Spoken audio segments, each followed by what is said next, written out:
ഇടുക്കി അടിമാലിയിൽ പ്രഖ്യാപിച്ച സിവിൽ സ്റ്റേഷന്റെ നിർമ്മാണം എത്രയും വേഗം പൂർത്തിയാക്കണമെന്ന ആവശ്യം ശക്തമാകുന്നു. അടിമാലി ടൗണിൽ പ്രവർത്തിക്കുന്ന സർക്കാർ സ്ഥാപനങ്ങൾ വിവിധയിടങ്ങളിലായി ചിതറിക്കിടക്കുന്നത് ആളുകൾക്ക് ബുദ്ധിമുട്ട് ഉയർത്തുന്ന സാഹചര്യത്തിലാണ് ആവശ്യം വീണ്ടും ഉയരുന്നത്.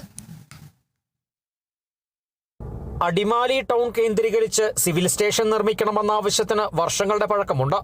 അടിമാലിയിൽ വിവിധ സർക്കാർ സ്ഥാപനങ്ങൾ പ്രവർത്തിക്കുന്നത് വർഷങ്ങളായി വാടക കെട്ടിടങ്ങളിലാണ്. Adimali excise range office, narcotic office, ESA dispensary, motor വാഹന വകുപ്പ് ഓഫീസ് തുടങ്ങിയവയൊക്കെ വാടക കെട്ടിടങ്ങളിലാണ് പ്രവർത്തിക്കുന്നത്. ടൗണിന്റെ വിവിധ ഭാഗങ്ങളിൽ ചിതറിക്കിടക്കുന്ന സർക്കാർ സ്ഥാപനങ്ങളെ സിവിൽ സ്റ്റേഷൻ നിർമ്മിച്ച് ഒരു കുടക്കീഴിൽ കൊണ്ടുവന്നാൽ ആളുകൾക്കത് കൂടുതൽ സൗകര്യപ്രദമാകും.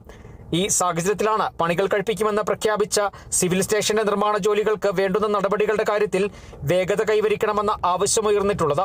ദേവികുളം താലൂക്കിൽ ഏറ്റവും കൂടുതൽ കാർഷിക മേഖലയിൽ തിങ്ങിപ്പാർക്കുന്നൊരു ഇടമാണ് അടിമാലിയുടെ പ്രതീകമാണ്. ഈ അടിമാലി ടൗണുമായി ബന്ധപ്പെട്ടിട്ട് ചുറ്റളവിൽ 1-2 കിലോമീറ്റർ ചുറ്റളവിലാണ് അടിമാലിയിലെ സർക്കാർ സ്ഥാപനങ്ങൾ, സർക്കാർ ഓഫീസുകൾ, വിവിധ സർക്കാർ ഓഫീസുകൾ വർഷങ്ങളായി വാടകയ്ക്ക് പ്രവർത്തനം ആരംഭിച്ചിട്ടുണ്ട്.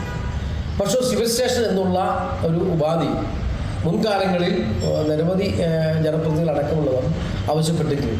അടിമാലിയുടെ ഒരു വികസന മുഖമായ ഒരു സിവിൽ സ്റ്റേഷൻ സ്ഥാപിക്കുക എന്നുള്ളത് മാറി വന്ന് ഗവൺമെന്റ് ഒന്നും നടത്തിയിട്ടുള്ള കാര്യം വസ്തുതയാണ്.